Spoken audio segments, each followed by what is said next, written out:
Hello everyone, कसे आहात आपण सगळे. तर आजच्या एपिसोडमध्ये बघणार आहोत की कमळीवरती चोरीचा आरोप केलेला आहे. तर चला सुरू करूयात आजच्या एपिसोडला. त्या अगोदर आपल्या चॅनलला सबस्क्राईब करून घ्या.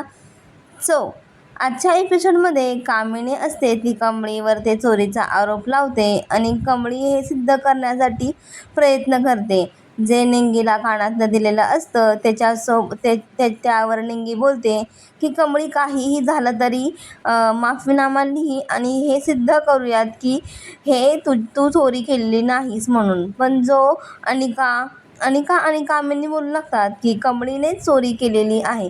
असं ऋषी जातो आणि तिला प्रिन्सिपल म्हणतो की तुला या शाळेतून काढलेलं आहे. ऋषी कमळीला बोलतो, तुझ्याकडून ही अपेक्षा नव्हती. मला वाटत होतं तू खूप चांगली मुलगी आहे, पण तू असं करशील असं वाटलं नव्हतं, असं प्रिन्सिपल बोलतो.